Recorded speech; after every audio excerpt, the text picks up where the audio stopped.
അൽഹംദുലില്ലാഹ്. ആശിഖീങ്ങളെ, കാത്തിരുന്ന് നമ്മൾ എത്താൻ ആഗ്രഹിച്ച പുണ്യമാസം ഇതാ പടിവാതിക്കൽ എത്തിയിരിക്കുകയാണ്.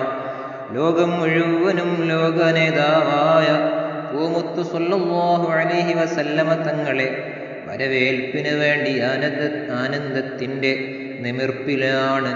ഉറുമ്പ് മുതൽ ആന വരെയുള്ള ജീവികളും മരങ്ങളും മലങ്ങളും ഭൂമിയും സൂര്യചന്ദ്ര നക്ഷത്രങ്ങളും എല്ലാം ഹബീബ് സ്വല്ലല്ലാഹു അലൈഹി വസല്ലമ തങ്ങളുടെ പുണ്യ റബീഇനെ സ്വീകരിക്കാനുള്ള തയ്യാറെടുപ്പിലാണ്. മരണശയ്യയിൽ കിടക്കുമ്പോൾ പോലും നമ്മുടെ കാര്യമോർത്ത് കണ്ണുനീരൊഴുക്കിയ ആ നേതാവിൻ്റെ തിരുമാസം നമ്മുടെ അടുത്തേക്ക് എത്തുമ്പോൾ അതിനെ സ്വീകരിക്കാനായി അവിടുത്തെ ഉമ്മത്തീങ്ങളായ നമ്മൾ എന്താണ് ചെയ്തു വെച്ചിട്ടുള്ളത്? അവിടുത്തെ സ്നേഹിക്കുന്ന ഖൽബോ, സ്വലാത്ത് ചൊല്ലുന്ന നാവോ, മദ്ഹുകൾ പാടിപ്പറയുന്ന ജീവിതമോ, തെറ്റിൽ നിന്ന് മാറി നിൽക്കുന്ന ശരീരമോ ഒന്നും നമ്മളിലില്ല. പരിശുദ്ധ റബീഉൽ അവ്വൽ മാസം കടന്നു വന്നിട്ടും നമ്മൾക്ക് നമ്മുടെ ഹൃദയം നമ്മുടെ ഹബീബിൻ്റെ മഹബ്ബത്തിൻ്റെ മഹനീയ ലോകത്തേക്ക് തിരിക്കാൻ കഴിഞ്ഞില്ലെങ്കിൽ പിന്നെ എന്നാണ് നമ്മളൊന്ന് മാറുക? ഒരുപാട് കാലമായില്ലേ നന്നാവണം എന്ന ഒരൊറ്റ ചിന്തയിൽ നമ്മൾ നടക്കാൻ തുടങ്ങിയിട്ട്.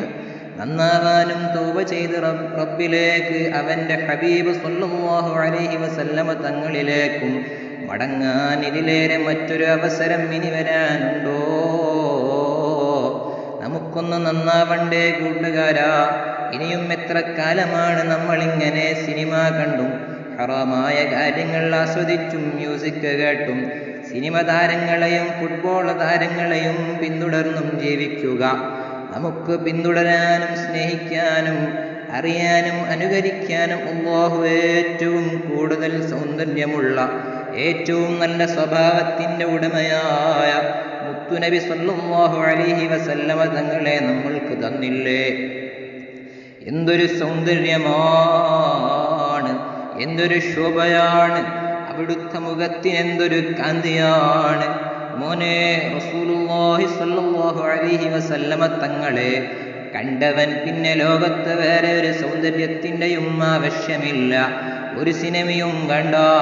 അവിടുത്തെ പ്രകാശം ചൊരിക്കുന്ന പ്രഭാവിതമായ മുഖകമലം കിനാവിലെങ്കിലും ഒന്ന് കാണാനായാൽ അതിലേറെ സന്തോഷമുള്ള ജീവിതമുണ്ടോ? നമ്മൾ തെറ്റ് ചെയ്യുന്നത് കണ്ട് മദീനയിൽ നിന്ന് പൊട്ടിക്കരയുന്ന, നമ്മളെ എല്ലാത്തിനേക്കാളും സ്നേഹിച്ച, നാളെ മഹ്ശറയിൽ മറ്റെല്ലാവരും സ്വന്തം കാര്യങ്ങൾക്ക് വേണ്ടി നിലകൊള്ളുന്ന സമയത്തും ഹബീബായ സ്വല്ലല്ലാഹു അലൈഹി വസല്ലമ തങ്ങൾക്ക് നമ്മളെ കുറിച്ചുള്ള ബേജാറാണ്. സിറാത്ത് പാലത്തിൻ്റെ അരികിൽ വരെ വന്ന് നിന്ന് അല്ലാഹുവേ, എൻ്റെ അനുയായിയെ വീഴ്ത്തിക്കളയല്ലേ എന്ന് പറഞ്ഞ് നമുക്ക് വേണ്ടി മാത്രം നിലകൊള്ളുന്ന ആ ഹബീബിനെ നമുക്കൊന്ന് കാണണ്ടേ ചെറുപ്പക്കാരാ? ആ ഹബീബിനെ സ്നേഹിക്കാനല്ലേ നമ്മൾ സമയം കണ്ടെത്തേണ്ടത്? നമ്മുടെ ജീവിതം പക്ഷേ തെറ്റുകളിൽ നിറഞ്ഞുപോയി. ഉപദേശങ്ങളും മഹബത്തും ഒന്നും ഫലിക്കുന്നില്ല. ഖബറിലും മഹ്ശറയിലുമെല്ലാം ഞങ്ങൾ ഹബീബില്ലാത്ത ഒറ്റക്കായി പോകുന്ന ഒരു അവസ്ഥ നൽകല്ലേ റബ്ബേ. അതുകൊണ്ട് റബീഉൽ അവ്വൽ വരികയാണ്. നമുക്കിന്ന് തന്നെ ഒരു തീരുമാനമെടുക്കാം. ഇത് എൻ്റെ ഹബീബ് സ്വല്ലല്ലാഹു അലൈഹി വസല്ലമ തങ്ങളുടെ മാസമാണ് വരുന്നത്. മാസങ്ങളിൽ വെച്ച് ഏറ്റവും ശ്രേഷ്ഠമായ മാസം. ഈ മാസത്തിലും ഇനി ഞാൻ പഴയ പോലെ തന്നെയാവുകയില്ല. എനിക്കൊന്ന് നന്നാകണം. മുത്തുനബി സ്വല്ലല്ലാഹു അലൈഹി വസല്ലമ തങ്ങളെ നോട്ടമുള്ള, അവിടുത്തെ തർബിയത്തുള്ള ഒരു ജീവിതം വേണം.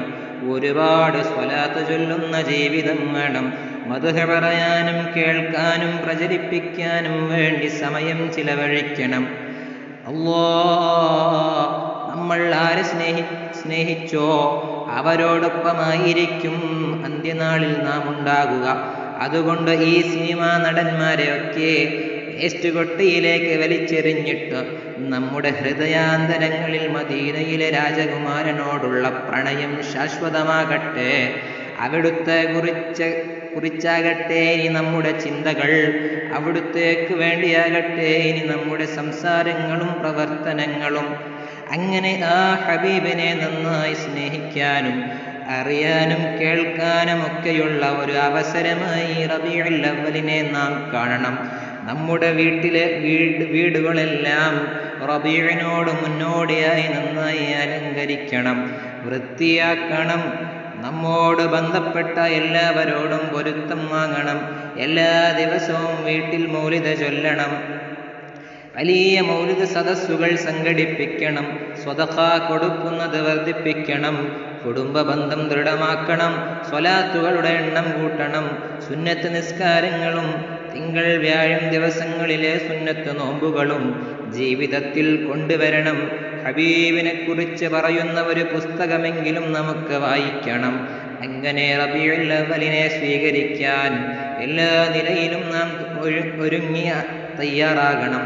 അങ്ങനെ ഈ റബീഉൽ അവ്വൽ കഴിയുന്നതിൻ്റെ മുമ്പായി ഏതെങ്കിലും ഒരു ദിവസം രാത്രിയിൽ മദീന ഓർത്തുകൊണ്ട് ഉദൂഓടുകൂടി സ്വലാത്ത് ചൊല്ലിക്കൊണ്ടിങ്ങനെ കിടക്കുമ്പോൾ അതാ വരുന്നു നമ്മുടെ നേതാവ് നമ്മുടെ സ്വപ്നത്തിലേക്ക്.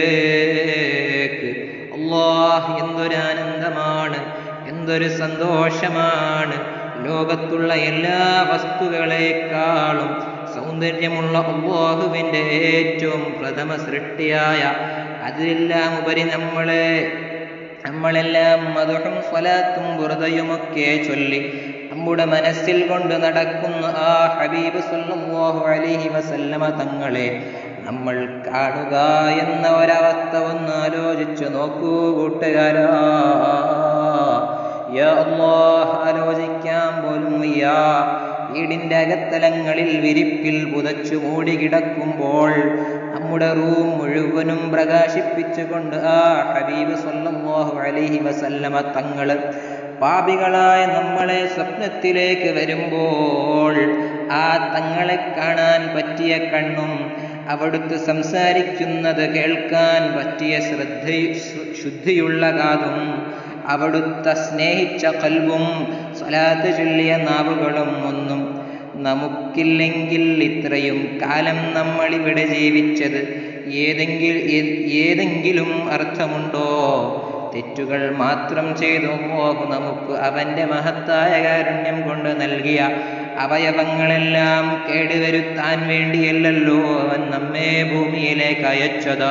അവൻ പറഞ്ഞ പോലെ അവനെ സ്നേഹിച്ച് അവൻ്റെ ഹബീബിനെ ഇഷ്ടം വെച്ച് ജീവിക്കാനല്ലേ. അതുകൊണ്ട് ഇത്രയും കാലം നമ്മൾ അല്ലാഹുവിനെ ധിക്കരിച്ചുകൊണ്ട് ഒരുപാട് തെറ്റുകൾ ചെയ്ത് ഈ ഭൂമിയിൽ ജീവിച്ചു തീർത്തു. ഈ റബീഉൽ അവ്വൽ നമുക്ക് എല്ലാവർക്കും ഉള്ള ഏറ്റവും വലിയ അവസരമാണ്. നന്നാവാൻ ആഗ്രഹിക്കുന്നവരായ നമുക്കെല്ലാം എനിക്കെൻ്റെ ഹബീബിനെ കാണണമെന്ന ആഗ്രഹത്തോടെ ചെയ്തു പോയ തെറ്റുകളിൽ മനമുരുകി പ്രാർത്ഥിച്ചു തൗബ ചെയ്ത് അല്ലാഹുവിലേക്ക് മടങ്ങാം. അപ്പോൾ ഹബീബ് സല്ലല്ലാഹു അലൈഹി വസല്ലമ തങ്ങൾ നമ്മെ പരിഗണിക്കും, അവിടുത്തെ നോട്ടം നമുക്ക് കിട്ടും. അങ്ങനെ മരിക്കുന്നതിന് മുമ്പായി ഒരു തവണയെങ്കിലും നമുക്ക് നമ്മളുടെ എല്ലാമായ മദീനയിലെ പുണ്യ ഹബീബിനെ ഒന്ന് കാണാം. നമുക്കൊരു ചെറിയ അർഹതയെങ്കിലും അവിടുത്തെ കാണാനുണ്ടെങ്കിൽ അവിടുന്ന് നമ്മളിലേക്ക് വരാതിരിക്കില്ല. അവിടുന്ന് കാരുണ്യത്തിൻ്റെ കേദാരമാണ്, ഔദാര്യത്തിൻ്റെ ആരാമമാണ്.